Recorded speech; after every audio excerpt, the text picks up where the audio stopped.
कृष्णाय वासुदेवाय हरये परमात्मने प्रणतः क्लेशनाशाय गोविन्दाय नमो नमः। नमः परमहंसास्वादितचरणकमलचिन्मकरन्दाय भक्तजनमानसनिवासाय श्रीरामचन्द्राय वागीशायस्य वदने लक्ष्मीर्यस्य च वक्ष्यसि यस्यास्ते हृदये संवित् तं नृसिंहमहं भजे। गुरुर्ब्रह्मा गुरुर्विष्णुर्गुरुर्देवो महेश्वरः गुरुस्साक्षात् परब्रह्म तस्मै श्रीगुरवे नमः। भगवत चरण कमलानुरागी सभी प्रिय आत्मीयजन, आप सभी को मेरा प्रणाम, वंदन, अभिनंदन। जय श्री कृष्ण। भगवान की मंगलमयी कृपा से परमात्मा के द्वारा प्राप्त समय का भगवत चर्चा में हम लोग सदुपयोग कर रहे हैं। ये प्रभु की विशेष कृपा का परिणाम है और यही मानव जीवन का सर्वोच्च लाभ है। भगवान की मंगलमय कृपा से हम लोग श्रीमद् भगवत गीता के आधार पर गुरुजनों से सुनी हुई वाणी को लेकर कुछ चिंतन की यात्रा में हैं। हम लोग प्रभु की मंगलमय कृपा से कल 11वें श्लोक की चर्चा में थे, लेकिन 11वें श्लोक का जो अंतिम सूत्र है मुझे लगता है कि वो समझना बहुत आवश्यक है। इसलिए ये सोचा गया कि इस पर थोड़ा चिंतन करके फिर हम आगे की यात्रा करें। उससे पहले बड़े आनंद के साथ आइए 11वें श्लोक का ही पाठ करके हम लोग आगे बढ़ते हैं, बड़े भाव सहित। मैं बोलूँ फिर आप लोग बोलिएगा। काये, हाँ अब हमारे स्क्रीन पे आ रहा है श्लोक। कायेन मनसा बुद्ध्या केवलैरिन्द्रियैरपि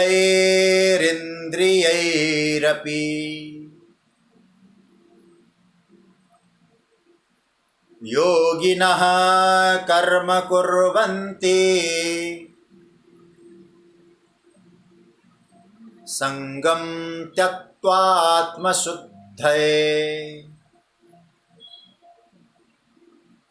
कल इस पे चर्चा चल रही थी कि शरीर से, मन से, बुद्धि से, लेकिन सबके साथ केवल ही शब्द जोड़ा गया। केवल शरीर से, केवल मन से, केवल बुद्धि से, केवल इंद्रियों से जो भगवान से युक्त योगी जन हैं वो कर्म करते हैं, लेकिन आसक्ति को त्याग करके आत्मशुद्धये, आत्मशुद्धि के लिए वो कर्म करते हैं। थोड़ा सा यह एक शब्द भगवान ने दिया, संगम त्यक्त्वात्मशुद्धये, आसक्ति को त्याग करके आत्मशुद्धि के लिए कर्म करते हैं। केवल ये दो सूत्र हम पकड़ना चाहते हैं। देखिए, एक शब्द जोड़ दिया, केवलई, केवल इंद्रियों से करना, वहाँ अनासक्ति अपने आप आ जाएगी। देखिए, जब तक अनासक्ति न हो अध्यात्म की यात्रा में आनंद अनुभव नहीं कर पाएगा साधक। अब यदि गंभीरता से हम लोग चिंतन भी करें तो क्या हमें आसक्ति रखने का अधिकार है? पहले अपने आप से थोड़ा प्रश्न किया जाए, हम किस चीज पे आसक्ति रख सकते हैं? संसार के किसी भी वस्तु को मेरा कहने का अधिकार यदि किसी को है, वो केवल एक परमात्मा को है, उनको छोड़ के किसी को नहीं, क्योंकि हम कह ही नहीं सकते और हमारा हो भी नहीं सकता है। हाँ, एक बात जरूर कहूँ, भक्ति की दृष्टि से मैं यदि कहूँ किसी वस्तु को परमात्मा के सिवा मेरा कहने का अधिकार नहीं है, लेकिन हमको एक अधिकार जरूर है, परमात्मा को मेरा कह सकते हैं। ये हमारी भावना है, सब कुछ उसका है। एक मुझे दादू जी का एक भाव याद आ रहा है।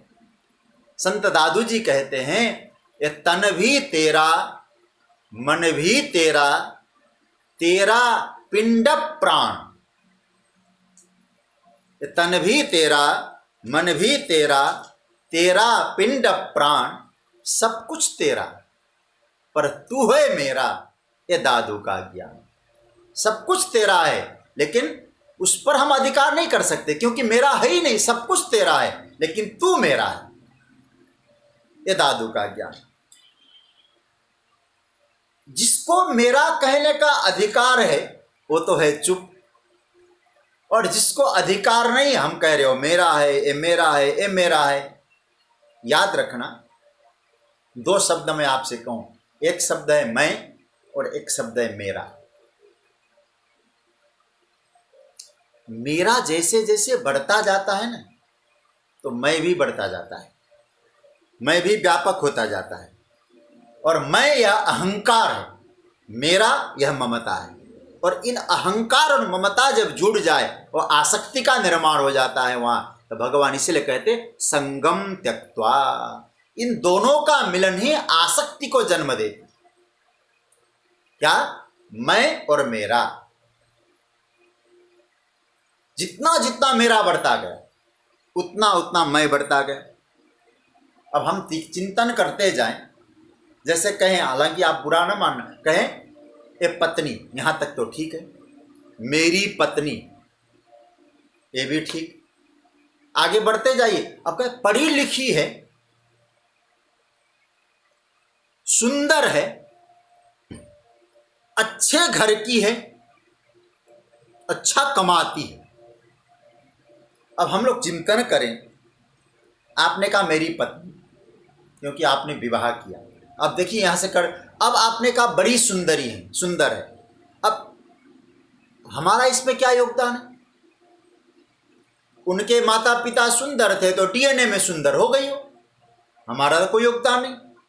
अब उसके बाद फिर वो पढ़ी लिखी है, तो उसमें माता पिता ने पढ़ाया, बुद्धिमती है, उसका विवेक काम आया, जॉब करती है, उसकी योग्यता से पाया। अब हमारा इसमें क्या योगदान है जो मैं मेरा कह सकते हैं? तब भगवान यहां कहना चाहते हैं कि जो मेरा, इसमें क्या योगदान है। लेकिन ये मेरा बढ़ता जाता है, मेरा बढ़ता जाता है, फिर मैं भी व्यापक होता जाता है। मैं व्यापक होने को अहंकार कहते हैं और मेरा व्यापक होने को ममता कहते हैं। तो ये अहंकार और ममता को सीमित करो, इसको धीरे धीरे खत्म करो। कभी कभार ऐसा होता है, एक बड़ी प्रसिद्ध कथा है, आपने कभी सुनी होगी, पंचतंत्र में। हालांकि पंचतंत्र में कहानी किस्से के रूप में हम पढ़ते हैं, वह एक कथा आती है, विष्णु शर्मा जी लिखते हैं। एक लोमड़ी थी, वो लोमड़ी सुबह सुबह अपने स्थान से निकल गई, जा रही थी। और सुबह सुबह का आपको मालूम है, सूर्य का जो प्रकाश होता है वो सीधा नहीं होता है, एक हॉरिजॉन्टल की तरह होता है, तो तिर्यक होता है। तो सूर्य का जैसे प्रकाश आया तो उस लोमड़ी की जो छाया है वहां तक पहुंच गई। तो लोमड़ी ने अपनी छाया देखी और कहती, वाह मैं कितनी बड़ी हूं, आज तो कोई छोटा मोटा आहार मेरे लिए काम नहीं आएगा, आज तो कोई अच्छा पशु मिल जाए। हाँ, इतनी बड़ी हूं ना, तो आज हाथी का आहार चल जाएगा। ध्यान से सुनिएगा, आज मुझे हाथी का आहार चलेगा, हाथी मिलना चाहिए। छाया तो को देखकर अभिमान करती गई वो लोमड़ी। ठीक धीरे धीरे 11:30 बजा, 12 बजा, अब तक तो हाथी नहीं मिला। और छाया कम होते होते होते होते गर्दन भी झुकने लगा। और जैसे गर्दन झुका और देखती क्या है, अपनी छाया तो बिल्कुल पैरों के नीचे छोटी सी।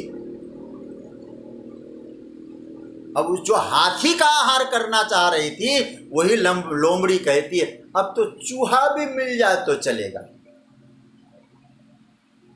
कथा तो साधारण लगती है, ये हम लोगों की स्थिति का एक तरह से आकलन है। जब हमारा परछाई जो हमारे पास है वो हमें बड़ा बड़ा लगता है, ये है हमारे पास, वो है हमारे पास, तो हम कितने बड़े बड़े होते हैं। लेकिन धीरे धीरे जब शिथिलता आती है, सब कुछ कॉम्प्रोमाइज करने को तैयार होते हैं। ऐसा कई बार आप लोगों ने प्रत्यक्ष अनुभव किया होगा, देखा होगा परिवार में भी। जब विवाह का समय आता है तो क्या क्या लोगों का डिमांड होता है, ऐसा होना चाहिए लड़के का, ऐसी लड़की होनी चाहिए, पढ़ी लिखी होनी। लड़की का भी लड़के का भी अपना अपना डिमांड, ऐसा होना चाहिए। थोड़ी सी भी किंतु परंतु हो तो नहीं चलेगा, शहरू होना चाहिए, कमाई होना चाहिए। और एक आजकल चल पड़ा, सास ससुर अलग रहने होना चाहिए, साथ में नहीं, हम तो जीवन का एंजॉय करेंगे। अब सब कुछ तो नहीं मिलता, तो विवाह का समय गुजर जाता है, जहाँ हर महीने कई रिश्ते आते थे, अब महीने में एक प्रपोजल आता है, धीरे धीरे 6 महीने में एक आता है। तो क्या होता है, अब तो कैसी भी मिल जाए, अब तो कैसा भी मिल जाए, क्योंकि वो छाया नीचे आ गई ना लोमड़ी की।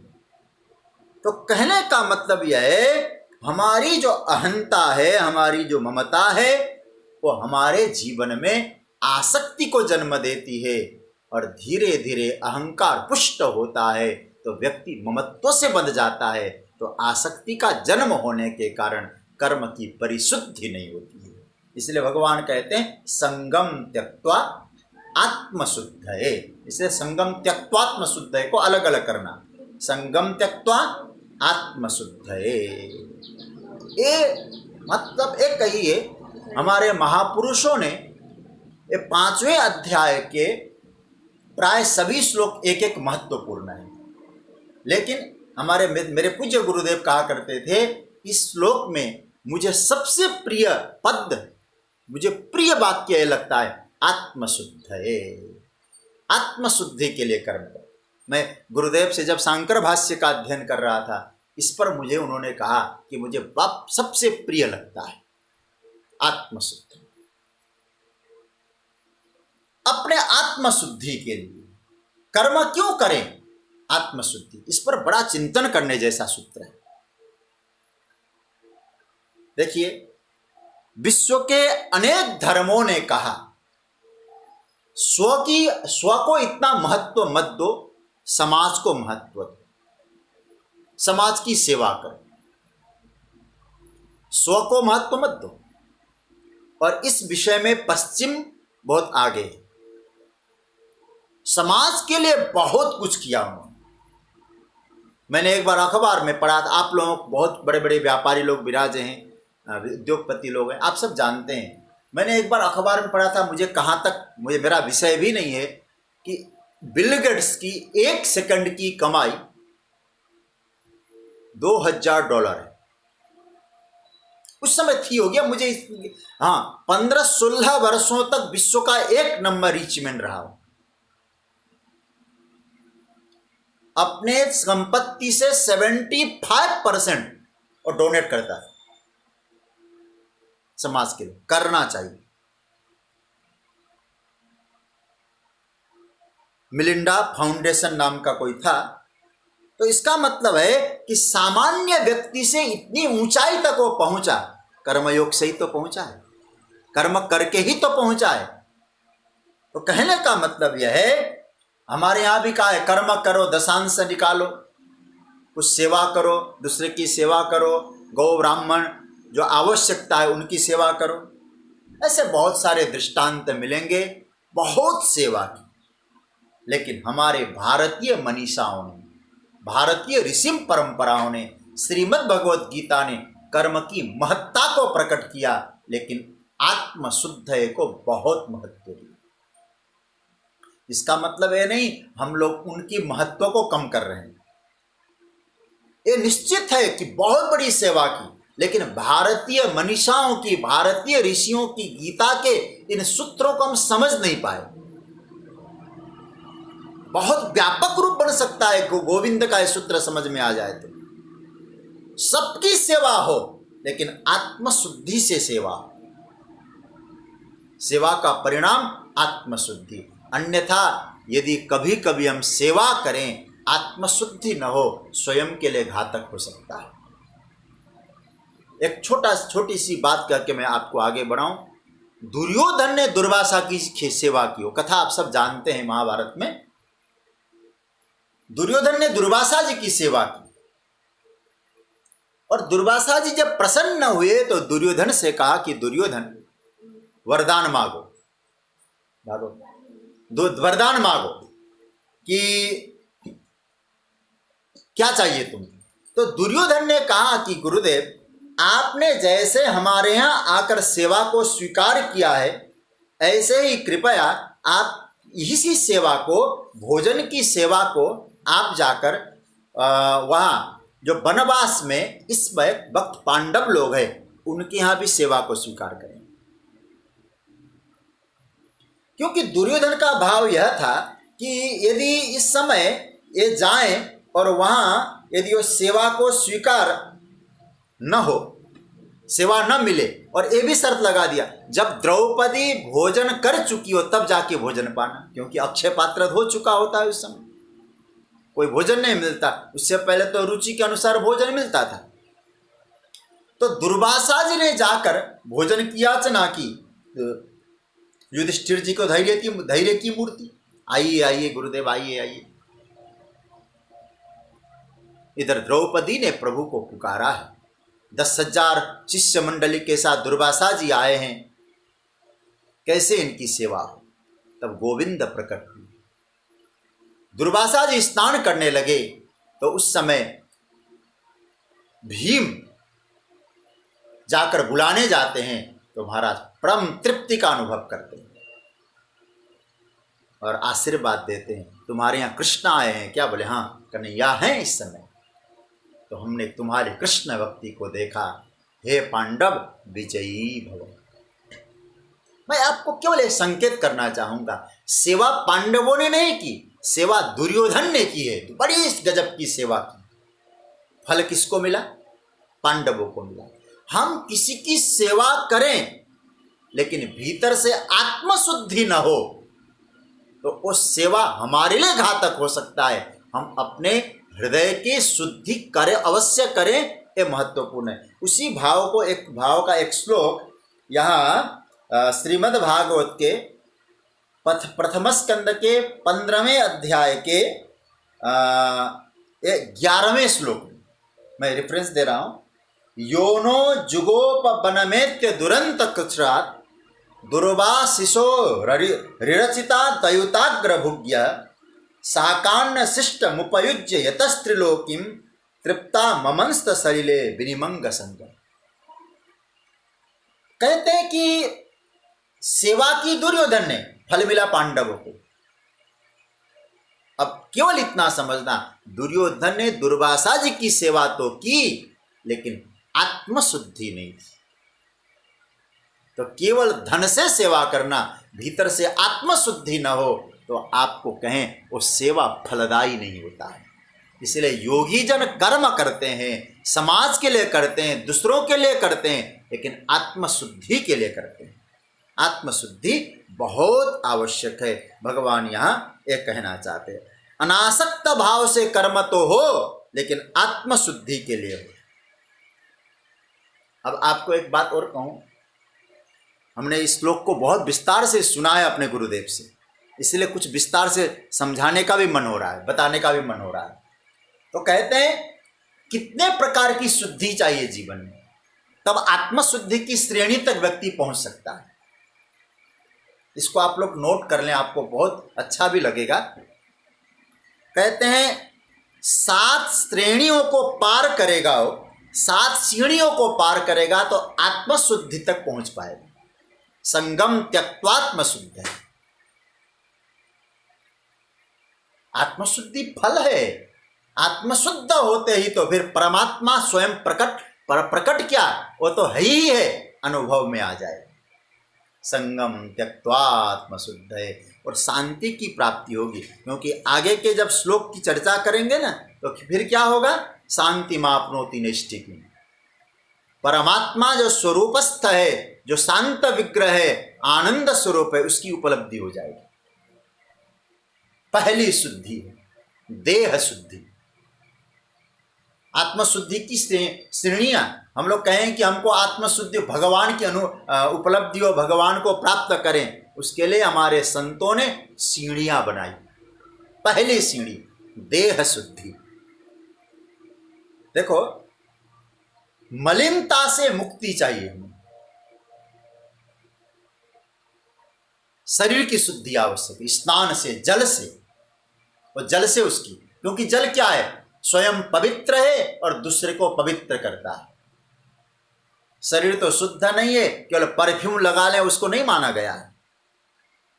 कर्मों की सुगंधी चाहिए।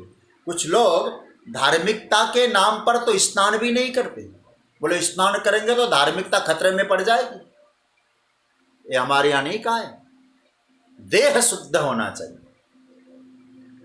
और कुछ लोग तो संडे को तो कहते हैं भैया एक काम करें, कोई बात नहीं बाद में नहा लेंगे, कुछ खा लें पहले, ये भी गलत है। देह की शुद्धि पहली आवश्यकता। दूसरी शुद्धि गेह शुद्धि।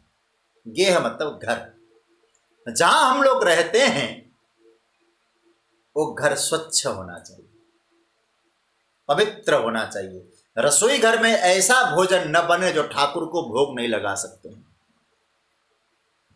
वो गेह शुद्धि। हमारे यहाँ शास्त्रों में कहा गया है, जो घर स्वच्छ होगा उसमें नित्य लक्ष्मी का वास होगा। केवल संपत्ति मत समझना, मैं बार बार कहता हूं, संपत्ति कहूंगा तो लोग सीधा लक्ष्मी को लेते हैं। जितने भी रिसोर्सेस है, शांति है, शोभा है, वो लक्ष्मी का रूप है। तो देह शुद्धि, गेह शुद्धि। तीसरी शुद्धि है व्यवहार शुद्धि। और व्यवहार शुद्धि में 3 उसके पार्ट है व्यवहार शुद्धि के, जिसको व्यवहार शुद्धि में 3A 3B 3C कह सकते हैं आप। क ख ग। देखिए, क में, ए में प्रकृति के साथ व्यवहार शुद्धि, जिसको पर्यावरण की रक्षा, जहां हम रहते हैं पर्यावरण के बारे में आया, प्रकृति को स्वच्छ करें, यज्ञ करें, हवन करें, ये सब प्राकृतिक शुद्धि।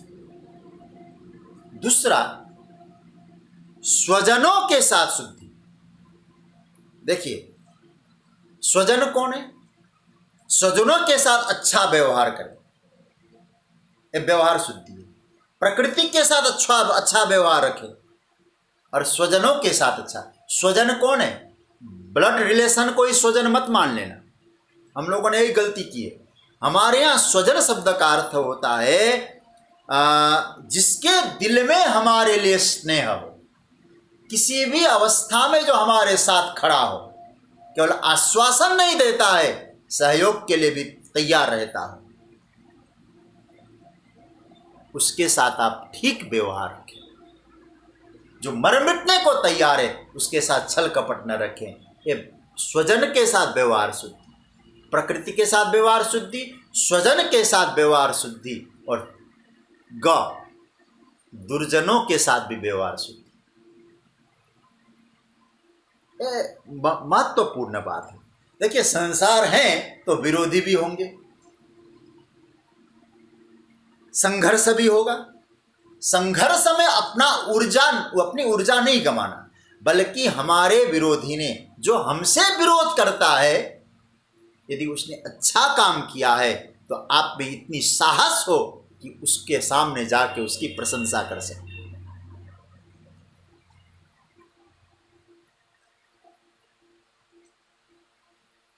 भगवान राम जब अंगद को भेजते हैं ना रावण के लिए दूत बनाकर, राम क्या कहते हैं? काज हमार तासु हित हो। मेरा काम भले ही बन जाए अंगद, रावण का भी कल्याण होना चाहिए, उसका हित होना चाहिए। सबके साथ तुलसी संसार में भांति भांति के लोग, सबसे हिलमिल चालिए नदी नाव संजो। तो व्यवहार शुद्धि, देह शुद्धि, गेह शुद्धि, व्यवहार शुद्धि, और चौथा है आहार शुद्धि। आत्मशुद्धि तक पहुंचने की संगम त्यक्त्वात्म शुद्ध है। आहार शुद्धि किसको कहेंगे? हमारे यहाँ कहा गया, जैसा खाएगा अन्न वैसा होगा मन, वैसा होगा विचार, जैसे विचार वैसा आचार, और जैसा आचार वैसा जीवन। अन्न की बड़ी महिमा है। स्वच्छ आहार लाओ, ये शुद्धि है। लेकिन याद रखना, हम स्वच्छ आहार ले आए वो शुद्धि, बोले नहीं। जिस अन्न को खरीदने के लिए आपने किस प्रकार के संपत्ति का उपयोग किया है, अनीति के द्वारा आई हुई संपत्ति और उसके द्वारा खरीदा गया अन्न यदि हम लोग पाएंगे तो उसका मन पर असर होगा ही होगा। आहार शुद्धि यह आवश्यक है। हमारे परिवार में हमारे बच्चों को शुद्ध कमाई का भोजन मिले। उसके बाद अर्थ शुद्धि। गलत मार्ग से घर में संपत्ति तो नहीं आ रही है। याद रखना, चाहे परिवार का मामला हो, चाहे प्रवृत्ति का मामला हो, चाहे संस्था का मामला हो, चाहे राष्ट्र का मामला हो, यदि वो गलत रास्ते से संपत्ति आ रही है तो किसी न किसी रास्ते से निकल भी जाए, असर करके जाए।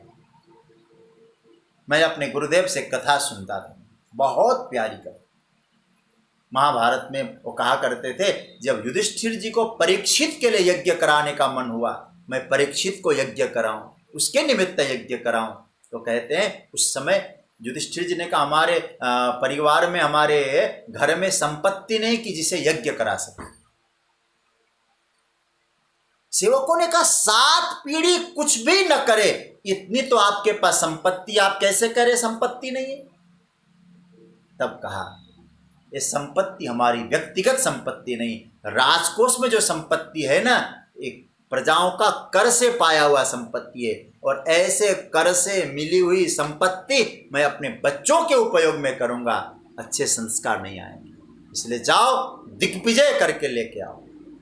तो पांडव लोग गए, दिग्विजय करके लाए, तब जाके परीक्षित के लिए यज्ञ हुआ। तो यहां कहा गया अर्थ शुद्धि, दृष्टि शुद्धि, ये छठा है। आंख पवित्र होना चाहिए, कोई कुछ भी देखें, स्त्रियः समस्ता सकला जगत्सु भद्रम पश्येमाक्षभिर्यजत्रा। यदि कोई महिला जा रही है ना,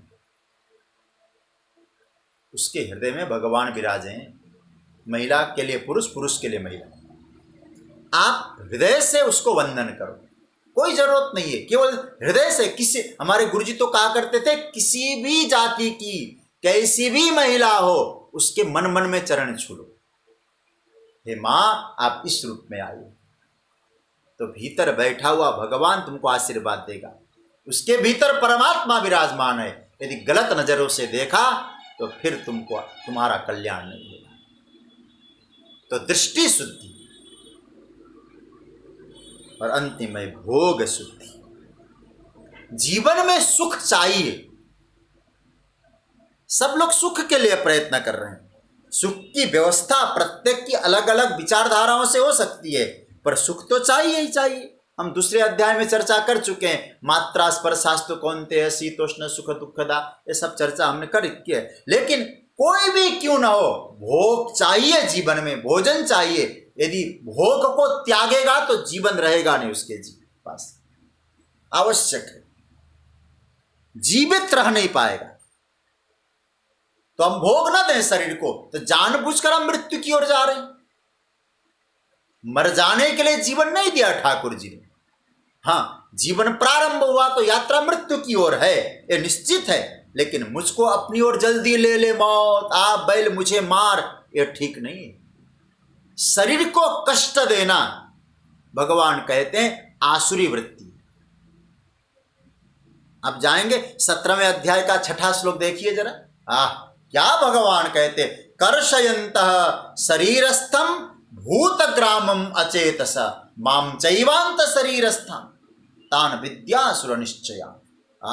ये श्लोक समझने जैसा है। मैं भीतर बैठा हूं, अरे भाई तेरे भीतर मैं बैठा हूं, तो अपने शरीर को क्यों कष्ट देता है? सहज साधना क्यों नहीं करता? भोजन न देना, दिन भर भूखा रखना, भगवान कहते, ए भगवान कहते ठीक नहीं है। मैं तो बार बार, गीता प्रैक्टिकल है जीवन में। सहज साधना करो। शरीर को कष्ट देना, भगवान कहते मुझे कष्ट देने जैसा। मत दोष, शरीर यथावत चलाओ, भोग लो, लेकिन आनंद पूर्वक लो, अशुद्ध न हो।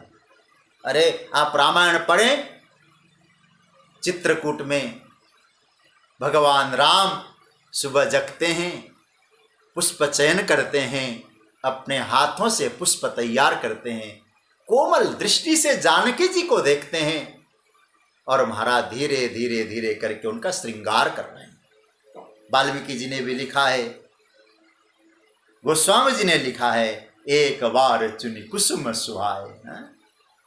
बड़ा सुंदर से, बड़ा सुंदर भाव है वो। और आप जानते हैं, एक दिन दो दिन नहीं, अभी अभी नया नया विवाह, ऐसी बात 12 वर्ष विवाह के बीत चुके भगवान के। एक पवित्र श्रृंगार है, तो भोग हो, भोग में पवित्रता हो। तो भगवान हमारे संत कहते हैं, उस आत्मशुद्धि तक पहुंचने के लिए ये 7 सीढ़ियां हैं। तो इन 7 सीढ़ियों के आधार पर आत्मशुद्धि तक पहुंचो। तब आत्मशुद्धि जब पहुंचोगे, क्या होगा? योगिनः कर्म कुर्वन्ति संगम त्यक्त्वात्मशुद्धये। आत्मशुद्धि के लिए वो योगी जन कर्म करते हैं। अच्छा, इन शुद्धियों का परिणाम मन पर होता है।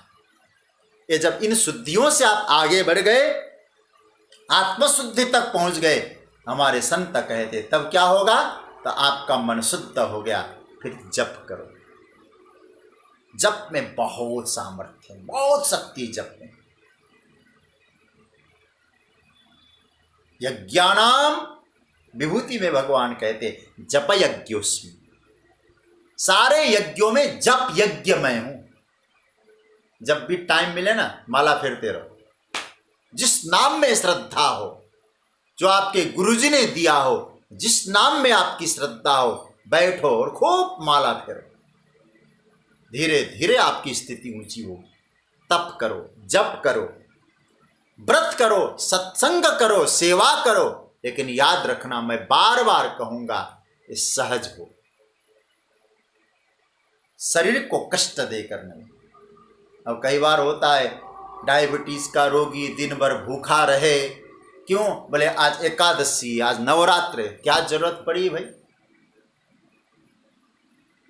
भगवान तुम्हारे द्वारा सहज बन सकता हो, करो ना। इसलिए कर्म कर, आत्मशुद्धि के लिए कर्म कर। आत्मशुद्धि निर्मल गुणों के विकास से आती।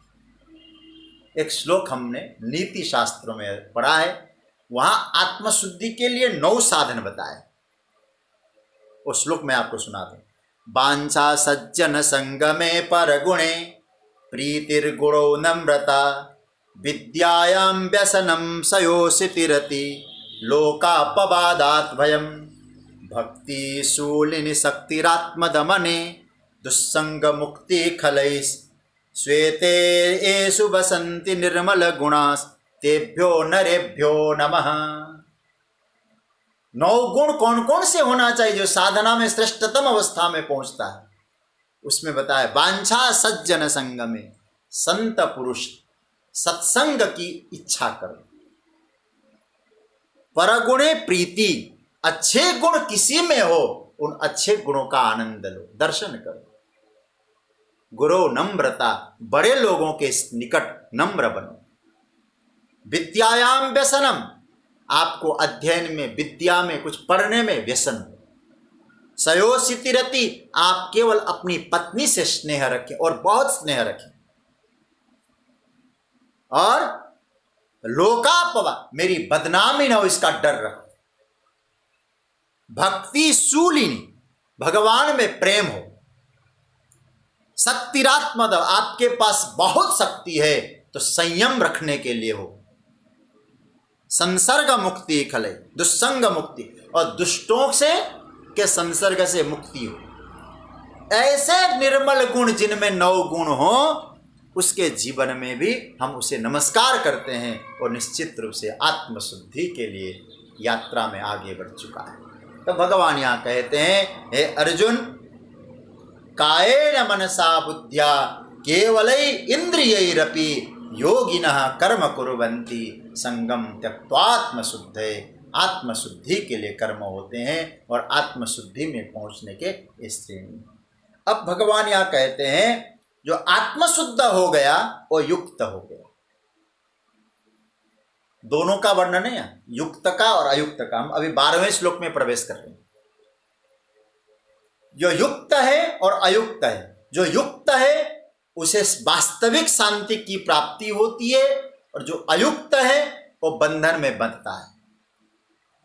तो हमारे यहाँ शास्त्रों में इसे अन्वय और व्यतिरेक पद्धति से समझाने की बात कही। कर्मयोग की जो महिमा है अन्वय पद्धति से और व्यतिरेक पद्धति से समझाया है। अब इस श्लोक का हम लोग पाठ करें। आत्मशुद्धि का परिणाम या भगवान दे रहे हैं। युक्त कर्म फलम त्यक्त्वा, 12वां श्लोक, बहुत सुंदर श्लोक है। स्क्रीन पे आ रहा है आपका श्लोक, फिर हम लोग उसका पाठ करते हैं। युक्त कर्म फलम त्यक्त्वा शांतिमाप्नोति नैष्ठिकीम्। अब आया, देखिए, युक्त कर्म फलम त्यक्त्वा शांतिमाप्नोति नैष्ठिकीम् अयुक्तः कामकारेण फले सक्तो निबध्यते। ऐसे मार्ग पर जो चलते उसे क्या मिलता है, जो नहीं चलते उनका क्या नुकसान होता है। युक्त कर्म फलम त्यक्त्वा नैष्ठिकीं शांतिम आपनोति अयुक्त फले सक्त कामकारेण निबध्यते। देखिए, एक अन्वय पद्धति से क्या अर्थ किया, योगी जन कर्म फल की आसक्ति छोड़कर निर्मल निश्चल नैष्ठिकी शांति को प्राप्त करते हैं। लेकिन जो अयोगी हैं, फल में आसक्त होकर काम से प्रेरित होकर बंधन में फंसता है। तो दोनों बात आ गई, शांति पाना और बंधन में फंसना। जो युक्त है उसे शांति मिलेगी, जो अयुक्त है वो बंधन में फंसेगा। युक्त कौन है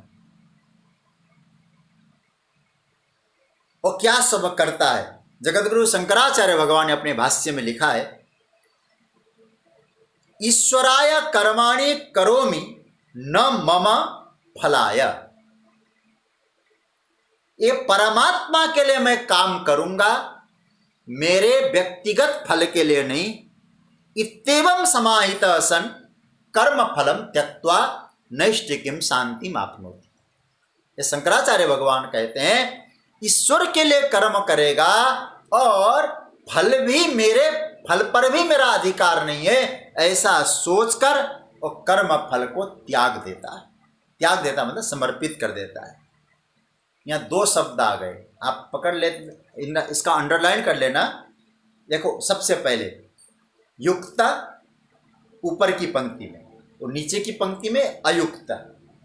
अयुक्त का फल क्या है, बोले नैष्ठिक शांति की प्राप्ति। अयुक्त का फल क्या है, निबध्यते, बंध जाना। एक कर्म फल त्यागता है और एक बंधता है। जो कर्म फल त्यागता है वो शांति को पाता है और फल के प्रति आसक्त होता है वो बंधता है। प्रातस्मरणीय पूज्यपाद स्वामी रामसुखदास जी महाराज ने कर्म फल को 4 हिस्सों में बांटा है। और आप लोगों के पास यदि उनका ग्रंथ हो तो इसको और विस्तार से भी देख सकते हैं। वहाँ पूज्य महाराज लिखते हैं दृष्ट कर्मफल, अदृष्ट कर्मफल, प्राप्त कर्मफल और अप्राप्त कर्मफल, ये 4 हिस्सों में उन्होंने बांटा है। दृष्ट कर्मफल किसको कहेंगे? वर्तमान में जो कर्म हो रहे हैं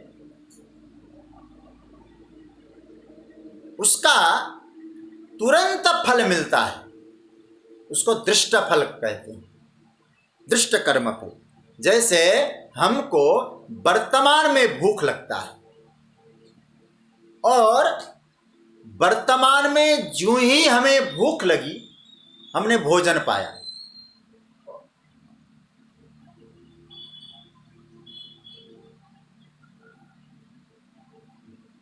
कुछ यहाँ दृष्ट फल के विषय में बताया। वर्तमान में जो हो रहे हैं, भोजन किया और हमको तृप्ति मिल गई, देखा फल मिल गया, ये दृष्ट कर्म फल है। एक होता है अदृष्ट कर्म फल। वर्तमान में कर्म तो कर रहे हैं लेकिन वो कर्म संचित में जाकर जमा हो रहे हैं और उसका फल भविष्य में आएगा। अनुकूलता और प्रतिकूलता का जो निर्माण करेंगे वो अदृष्ट कर्म फल। तीसरा प्राप्त कर्म फल। अतीत में हमने कोई कर्म किया होगा, अब फल देने की शक्ति आ गई, ये अदृष्ट कर्म फल, प्राप्त कर्म फल। और अप्राप्त कर्म फल क्या है? तो कहते अतीत में कोई कर्म किया था और उसका फल भविष्य में आएगा, ये अप्राप्त कर्म फल है। यहां भगवान कह रहे हैं कि प्राप्त और अप्राप्त में दृष्ट कर्म फल, अदृष्ट कर्म फल में कर्म वर्तमान में है और फल वर्तमान और भविष्य में। प्राप्त और अप्राप्त कर्म फल, कर्म अतीत में है और उसका फल वर्तमान में या भविष्य में। अब भगवान यहां कह रहे हैं ये चारों प्रकार के जो कर्म फल है, ठाकुर जी कह रहे हैं ये चारों प्रकार के कर्म फलम त्यक्त्वा, दृष्ट कर्म फल, अदृष्ट कर्म फल, प्राप्त कर्म फल और अप्राप्त कर्म फल, इन चारों प्रकार के कर्म फलों को त्याग करके। और कैसे छोड़ सकते हैं हम लोग इन कर्म फलों को? बड़ा एक एक सूत्र दिया है।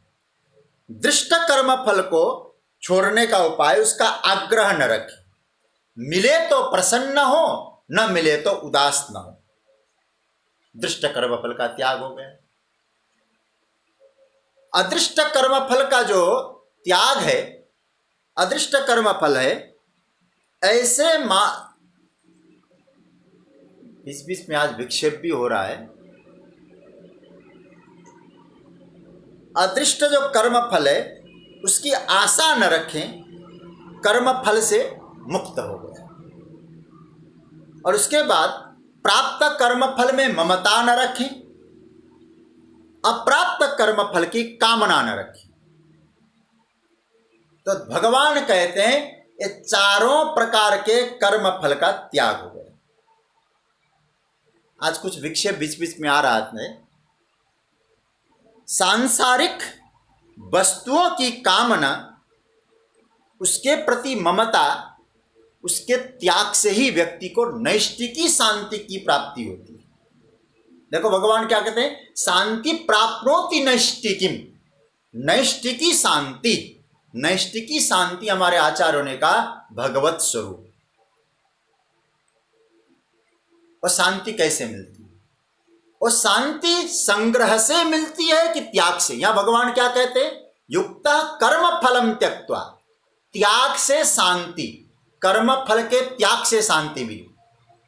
यहां ठाकुर जी कह रहे हैं कर्म फल का जो त्याग है, उस त्याग से उस साधक को शांति की प्राप्ति हुई। हम लोग थोड़ा चिंतन की यात्रा में जाएं।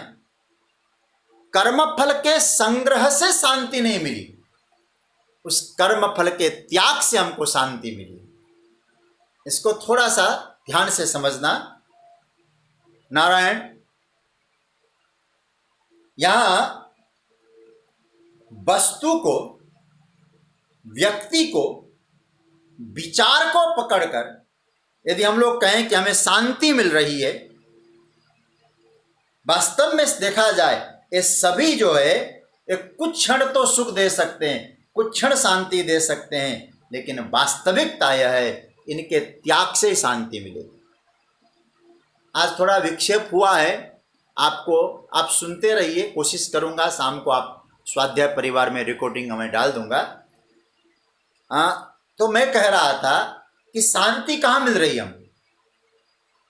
जो व्यक्ति परिस्थितियां जो प्राप्त है उनको हम त्यागेंगे, छोड़ेंगे तो ही शांति मिलती है। क्योंकि वस्तु, व्यक्ति, इनका स्वभाव कैसा है, परिस्थिति इनका स्वभाव कैसा है, जब तक नहीं मिलते तब तक तो लगता है हमें शांति मिल रही है, मिलेगी, इनको मिलने से शांति मिलेगी। लेकिन जब मिल जाते हैं तब धीरे धीरे सब व्यर्थ लगने लगता है। फिर क्या होगा? वे मिलते हैं तब व्यर्थ होता है, तो अपेक्षा का निर्माण होता है। और अपेक्षा, हम लोग अपेक्षा रखने लगते हैं, हमारी इच्छा की पूर्ति हुई, हमें और अपेक्षा बने, और अपेक्षा चाहिए, और चाहिए, और चाहिए, ये भाव जीवन में आने लगता है। अब थोड़ा सा हम लोग गंभीरता से चिंतन की यात्रा में जाएं। हमारी इच्छा की पूर्ति हुई, क्या हमें शांति मिली? जो हमारी इच्छा थी उस इच्छा की पूर्ति हुई, क्या हमें उससे शांति मिली? छोटा सा घर था, अब इच्छा हुई बड़ा घर हो जाए, बड़े घर में आ गए। छोटी गाड़ी थी, बड़ी गाड़ी मिल गई। घर में किलकारियां गूंजे, वो भी हो गया। लेकिन आप सोचते जाइए कि हमको शांति मिल रही है क्या? गोविंद कह रहे युक्त कर्म फलम त्यक्त्वा, भगवान यूं ही नहीं करे त्याग से शांति मिलेगी। इसलिए भगवान 12वें अध्याय के 12वें श्लोक में कहते हैं, श्रेयो ही ज्ञानम अभ्यासात ज्ञानात ध्यानम विशिष्यते ध्यानात कर्म फल त्याग त्यागात शांति रनंतरम। ध्यान देना, भगवान यहां सूत्र जो दे रहे, त्याग से शांति मिलती है, संग्रह से शांति नहीं मिल पाती। शांति का अच्छा अनुभव कब होता है? हम थोड़ा चिंतन करें। शांति का सबसे श्रेष्ठतम अनुभव जो हमें होता है वो होता है सुसुप्ति में, निद्रा में। निद्रा में हमें शांति का अनुभव होता है। जितनी अच्छी तरह से हमें नींद आती है, हमें उतनी अच्छी तरह से सुख का अनुभव होता है, शांति का अनुभव होता है। तो नींद में क्या होता है? भगवान यहां सूत्र देते हैं, नींद में त्याग होता है। शांति का अनुभव कब और कैसे हो? निद्रा के समय हमने सब कुछ त्यागा है, छोड़ा है। व्यक्ति त्यागा, परिस्थितियां त्यागी, व्यवहार त्यागा, आपको शांति मिली। मन बुद्धि भी भूल गए हम लोग। तो गहन सुसुप्ति में हमारा त्याग जो होता है, उस त्याग से हमको शांति की उपलब्धि हुई। और नींद ना आने पर व्यक्ति बेचैन होता है, तो उसको शांति नहीं मिल रही है, और नींद में सब कुछ छूटता है। एक संत का तो भाव यह है, निद्रा की सुसुप्ति का अनुभव जागृत में हो जाए तो शांति की प्राप्ति हो जाए। अच्छी नींद का मतलब क्या है? हमने छोड़ा है, धीरे धीरे त्यागा है। और हम कभी कभी क्या होता है, बेचैनी होती हमको नींद में, नींद नहीं आ रही है, परेशान हो रहे हैं, इधर का चिंतन उधर का चिंतन, और परिणाम क्या हुआ? परिणाम ये हुआ, बेचैनी के कारण नींद नहीं आती है और व्यक्ति व्याकुल होने लगता है। भगवान कह रहे हैं कि भैया त्यागना सीखो, त्यागे नहीं के ममृतत्व मानसो। और ऐसा नहीं हो सकता जब शरीर मन दोनों जागृत हो, फिर हम संसार को छोड़ें। यह जिसे आ गया भगवान कहते हैं शांति मापनोति नैष्टिकीम, उसको शाश्वत शांति की प्राप्ति होती है। सबसे प्रेम रखो, किसी से मत चिपको, और जो हो रहा है उसका आनंद लो। जब तक व्यक्ति सांसारिक पदार्थों के त्याग से मिली हुई शांति में डूबा है, और एक बात मैं कहूं, बहुत ध्यान से समझना, जब तक व्यक्ति सांसारिक पदार्थों के त्याग से ही मिली हुई शांति में डूबा है, वो भी वास्तविक शांति को नहीं पाता है। क्योंकि सांसारिक पदार्थों के त्याग से मिली हुई शांति, आप तो रहना तो संसार में पड़ेगा, वहां सांसारिक विचारों के घेरे में व्यक्ति को रहना होता है। फिर मन की शांति कैसे? आज बहुत विक्षेप हो रहा है, ठाकुर जी की पता नहीं क्या लीला है। नारायण, आज नेट में बड़ी दिक्कत भी हो रही है। तो मेरे नारायण, वहाँ जो मैं कह रहा था, सांसारिक पदार्थों के त्याग के लिए भी आपको संसार में ही रहना पड़ेगा। इसलिए मन के स्वभाव को हम समझें। भगवान कहते नैष्टिकी शांति की प्राप्ति करनी है, वस्तु भले ही आपके पास रहे, ध्यान देना, वस्तु भले ही आपके पास हो, उन वस्तुओं से राग और द्वेष दोनों निकल जाए, तब उसे जो मिलता है वो नैष्टिकी शांति की प्राप्ति होती है। वो नैष्टिकी शांति मतलब उस वस्तुओं से हमारे जीवन में राग और द्वेष निकल जाए, उसको कहते हैं नैष्टिकी शांति।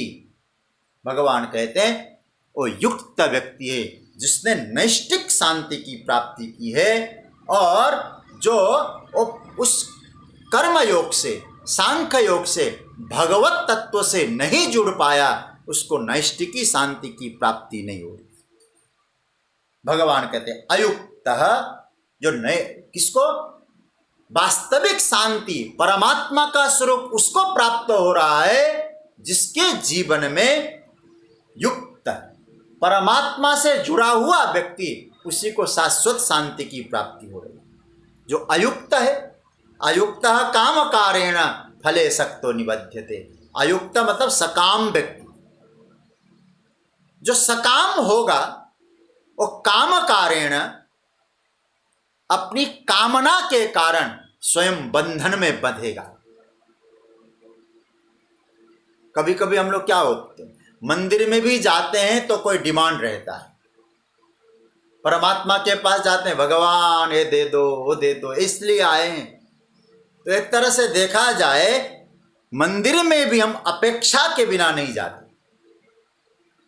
एक महात्मा तो कह रहे थे कि भैया ये जो मंदिर में जो मूर्तियां हैं ना, ये मूर्तियां पहले बोला करती थी, बोलती थी मूर्तियां, डोलती थी मूर्तियां, और इसका प्रमाण है विनय प्रेम बस भई भवानी खसी माल मूर्ति मुस्कानी। मूर्तियां बोलती थी पहले, लेकिन लोगों ने जब अत्यधिक मांगना चालू कर दिया तो परमात्मा को भी लगा इनके सामने ऐसे रहेंगे, बोलते रहेंगे तो हमको ये जीने नहीं देंगे। तो भगवान ने क्या किया, बोलना बंद कर दिया। अपेक्षा लेकर मंदिर में जाएं तो मंदिर दुकान बन जाता है, और निष्काम भाव से हम लोग बाजार में भी विचरण करें तो बाजार भी तीर्थ यात्रा बन जाए।